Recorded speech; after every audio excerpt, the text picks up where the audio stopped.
तुझे कोई जरूरत नहीं अपने जान पर खेलने की, और ये जान तेरी अकेले की नहीं है। अगर कल तुझे कुछ हो गया तो तेरे इस ऋषभ भैया का क्या होगा? सबके सब साले मुझे कंगाल बनाने पर तुले हों।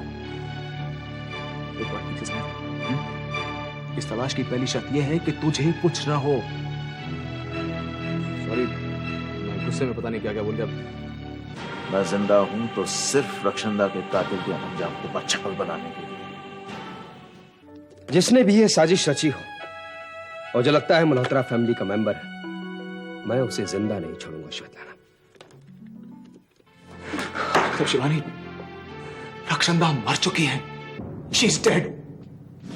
हाँ शिवानी, हाँ, रक्षंदा मर चुकी।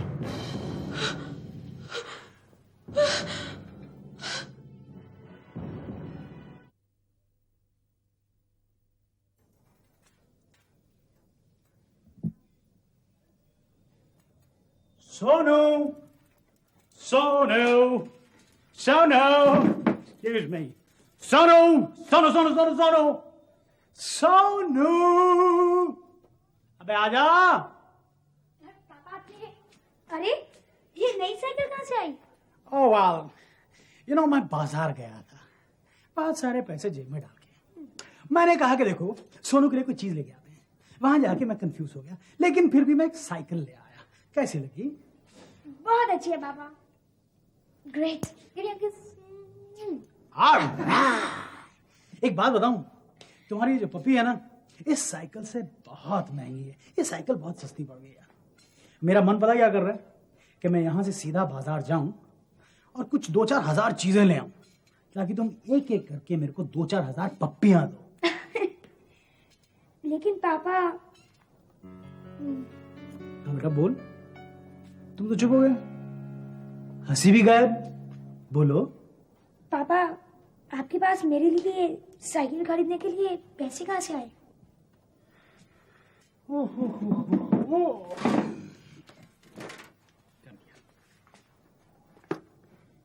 ऐ गरीब बाप के इकलौते बेटे, तू क्या सोचता है कि पैसे मैंने किसी से मांगे, कहीं पे हाथ फैलाए? नहीं बेटा, ये साइकिल जो है ना, ये खालिस तेरे बाप की कमाई की है। आप मुझसे एक प्रॉमिस करेंगे? हाँ बेटा। आप जब बहुत अमीर हो जाएंगे ना, आपके पास जब बहुत पैसे हो जाएंगे ना, तब आप फिर से शराब पीना शुरू नहीं करेंगे? बस बेटा, शराब तो बहुत हो गई। मैंने 2 जिंदगियों जितनी शराब तो पी ली होगी, लेकिन अब नहीं। अब तो मैं एक बात बताऊं तुझे कि अंत में जब मौत मेरे सामने आएगी ना, मेरी नजरें शर्म से झुकेंगी नहीं, बल्कि मैं कुछ ऐसा काम करके जाऊंगा कि फख्र से आंखों में आंखें डालकर पाऊंगा कि हाँ मौत, मैं चलने को तैयार हूं।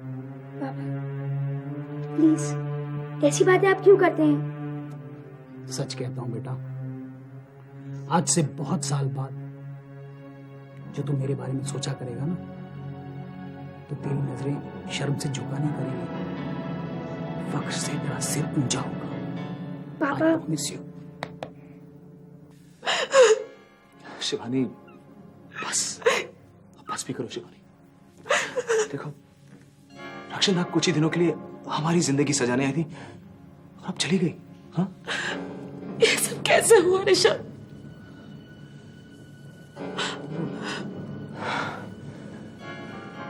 तुम्हारे चले जाने के बाद मुझे पता चला कि रक्षंदा शादीशुदा है और उसका वो पति उसका पीछा करते करते बॉम्बे तक आ गया। और क्या रंजीत ने यहाँ आकर रक्षंदा को मार डाला? रंजीत, तुम रंजीत को कैसे जानती? रक्षंदा और मैं कॉलेज से फ्रेंड्स हैं, मतलब थे। रक्षंदा और मैं कॉलेज में बहुत क्लोज हो गए। एक दिन रक्षंदा ने मुझे बताया कि वो रंजीत नाम के एक लड़के से प्यार करने लगी है और उसके पेरेंट्स उसके बहुत खिलाफ हैं। बस फिर रक्षंदा ने भागकर रंजीत से शादी कर ली और उसका कॉलेज आना बंद हो गया। मतलब उसके बाद तुम्हारी अमेरिका में उससे मुलाकात नहीं? बिल्कुल नहीं। रक्षंदा ने शायद जानबूझ के मुझसे मिलना छोड़ दिया, क्योंकि वो जानती थी क्योंकि उसके पेरेंट्स मुझसे आकर मिलते थे और उसके बारे में पूछते थे। फिर एक दिन रक्षंदा मुझे फोन करती है और कहती है कि वो हमेशा के लिए इंडिया जा रही है। मैंने उससे बहुत पूछा पर उसने मुझे नहीं बताया। और उसकी आवाज में एक खौफ था, एक जल्दबाजी थी ऋषभ। फिर एक दिन मुझे रक्षंदा की चिट्ठी मिली जिसमें उसने लिखा था कि रंजीत का सलूक उसके साथ अच्छा नहीं है और उसी को छोड़कर उससे भागकर वो इंडिया जा रही है और वो चाहती है कि मैं भी वहां आ जाऊं। और आखिरी दिन तक ये झूठ वो सबसे बोलती रही। कैसा झूठ? रक्षंदा इंडिया अपनी मर्जी से भाग कर नहीं आई थी, बल्कि उसके पति ने उसे मल्होत्रा इंडस्ट्री में नौकरी करने के लिए भेजा था। दरअसल उसका इंडिया आना मल्होत्रा इंडस्ट्री के खिलाफ साजिश का एक बहुत बड़ा हिस्सा था। I don't believe this. Shivani, अगर ये बात मुझे कोई और बताता तो शायद मुझे भी यकीन नहीं होता, लेकिन ये बात खुद रक्षंदा ने मुझे बताई है। रंजीत का उठना बैठना कुछ ऐसे लोगों के साथ है जो मल्होत्रा इंडस्ट्री में गड़बड़ी फैलाकर उस पर कब्जा करना चाहते हैं। और उनकी पहली साजिश कामयाब हो गई। कौन सी साजिश? मेरे पिता केशव मल्होत्रा की हत्या। What? हाँ, तुम उस रंजीत को नहीं जानती। वो एक बहुत ही बड़ी सिंडिकेट के लिए काम करता है। वो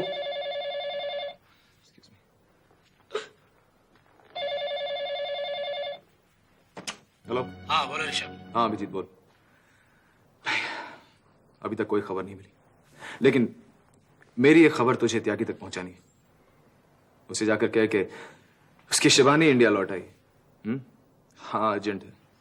हाँ मैं फोन करता हूं। तुम बैठो ना। शिवानी, तुमने क्या सोचा है? तो कहाँ रहोगी तुम? अभी तो कुछ नहीं सोचा ऋषभ। तो फिर सोचने की जरूरत भी नहीं। तुम मेरे साथ मेरे घर में रहोगी। थैंक्स ऋषभ। देखिए, जैसे किसी भी मशीनरी को ऑयलिंग और सर्विसिंग की जरूरत पड़ती है ताकि वो आगे भी स्मूथली चलती रहे, उसी तरह हमारे मल्होत्रा इंडस्ट्रीज के एडमिनिस्ट्रेटिव मशीनरी को सर्विसिंग की जरूरत है। जब मैंने पर्सनल लेवल पे यहाँ के सारे एग्जीक्यूटिव हेड से बातचीत की तो मुझे ऐसा लगा जैसे कि आज जो हमारी तरक्की की रफ्तार है उसे हम चाहें तो चौगुना बढ़ा सकते हैं।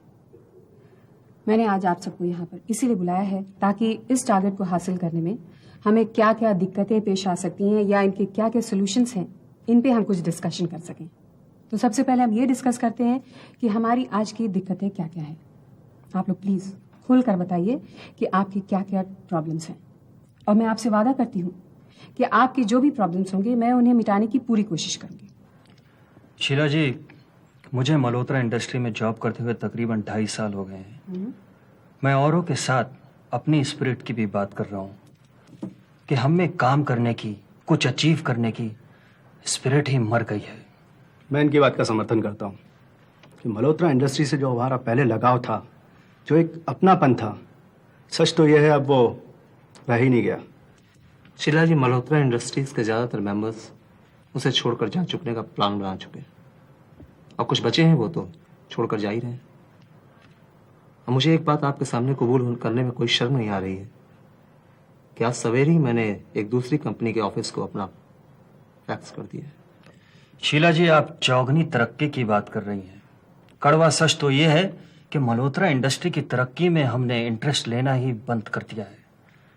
घर चलाने के लिए तनख्वाह एक मजबूरी है, इसीलिए हम लोग नौकरी करते हैं। देखिए, मेरी आप सबसे सिर्फ इतनी गुजारिश है कि जिस तरह घर के बड़े बूढ़े मिलकर घर की समस्याओं को सुलझाते हैं, उसी तरह कुछ देर के लिए, सिर्फ कुछ देर के लिए आप मल्होत्रा इंडस्ट्रीज को अपना घर समझकर उसकी बेहतरी, उसकी हिफाजत के लिए अपने उन रीजंस को बता दीजिए, चाहे वो रीजंस कुछ भी क्यों ना हो। उसके रीजंस नहीं है, बल्कि सिर्फ एक रीजन था। कौन सा? Vice chairman mister Karan Singh.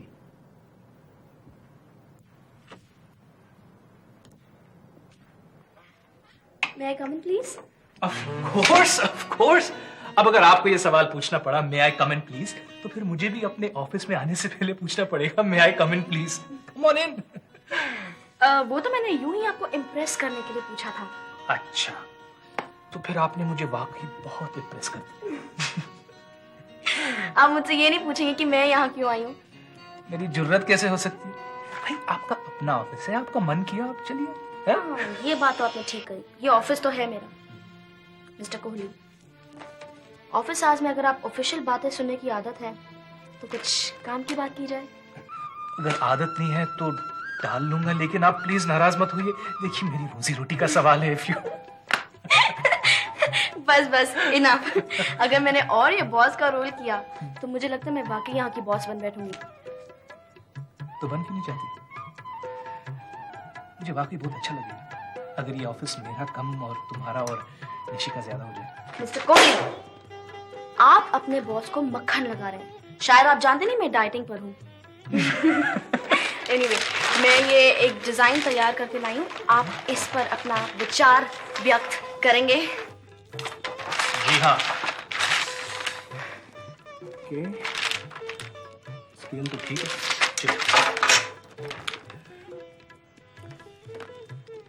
Neetu ये हाँ? जो नीतू, तुमने मेरा नाम लिया? तुम अपने बॉस को नाम से बुलाते हो? नौकरी से निकाल दूंगी। क्षमा अन्नदाता। माफ कर दिया। फिलहाल आप इन लेआउट्स पर नजर डालिए और मुझे बताइए कि आपको ये पसंद आया या नहीं। आप जा रही है? आपके बॉस बहुत ही बिजी चीज है। तो फिर आपके दर्शन कब होंगे? दर्शन के लिए आप हमारे घर आ सकते हैं। डिनर पर आपके बॉस प्रजा को दर्शन भी देते हैं और खाना भी खिलवाते हैं। डिनर भी? एनीवे, मम्मी ने आपको डिनर पर इनवाइट किया है और ये मेरा ऑर्डर नहीं, ये मेरी रिक्वेस्ट है आपसे। रिक्वेस्ट है तो फिर हम ये आपके बॉस का ऑर्डर है, आपको आना पड़ेगा। तो फिर ठीक है, मैं लंच किए बगैर डिनर पर आ जाता हूँ। Okay, bye bye.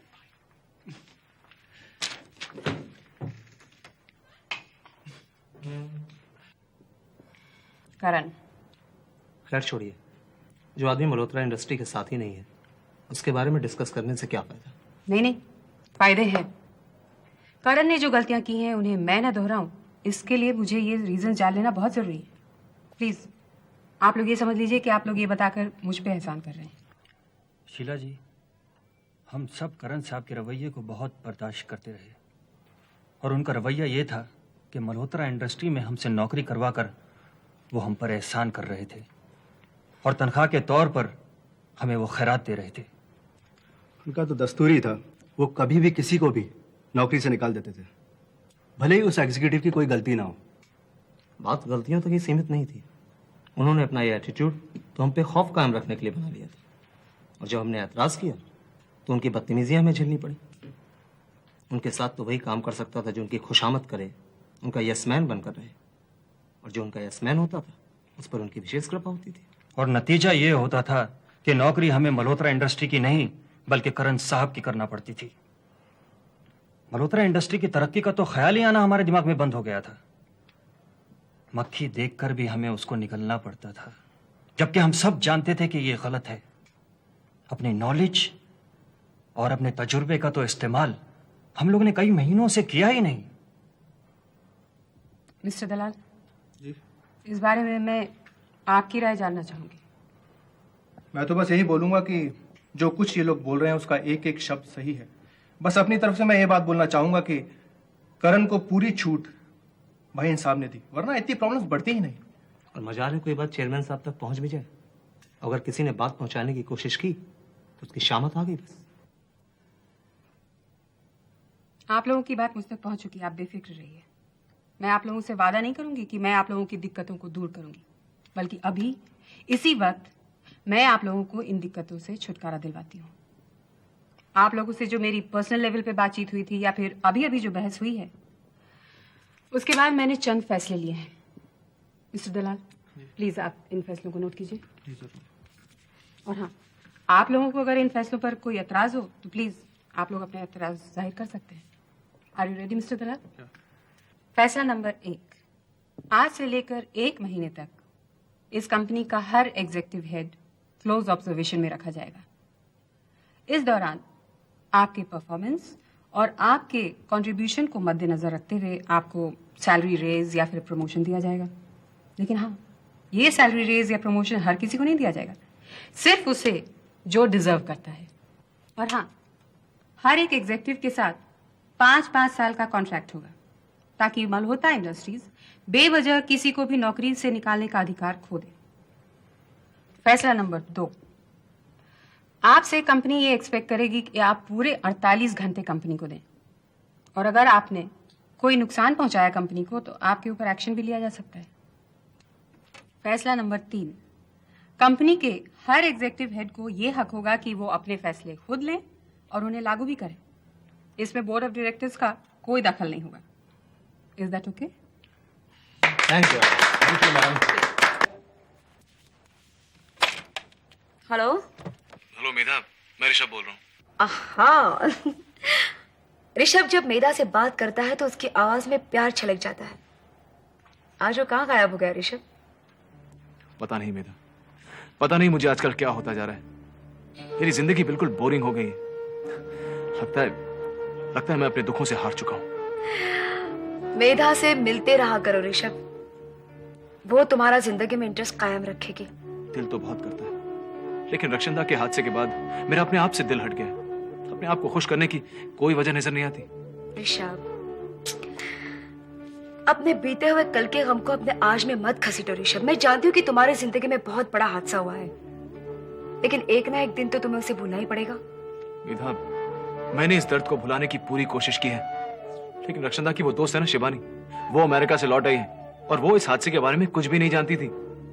जब मैंने उसे सब कुछ बताया तो वो बिलक बिलक के रोने लगी और उसके आंसू देखकर मेरा जख्म भी हरा हो गया। खैर, काफी वक्त बाद उसका रोना रुका और आजकल वो मेरे घर रह रही है। जब तक उसका कोई और ठिकाना नहीं हो जाता। लेकिन ऋषभ, तुम उसके रहने का इंतजाम कहीं और क्यों नहीं करते? क्योंकि मेधा, उसका इस वक्त अकेले रहना ठीक नहीं है। तुम्हें इस बात से तो कोई एतराज नहीं है? नहीं, मैं कोई एतराज नहीं कर रही हूँ ऋषभ, लेकिन इस तरह। दीदी दीदी जल्दी फोन नीचे रखो। क्या हुआ? रखो तो सही। ऋषभ, मैं तुमसे बाद में बात करती हूँ। क्या हुआ रूबी? दीदी दीदी, मैं एकनाथ के घर गई थी, पता चला वो स्टेशन चला गया है। उसके दोस्तों के साथ उसके ढूंढने की कोशिश भी की, लेकिन वो नहीं मिला। कहाँ गया होगा वो? मैं उसका पता लगाने की कोशिश करती हूँ, तो बैठ, मैं ऋषभ से बात करती हूँ। शिवानी जी, शिवानी जी। त्यागी,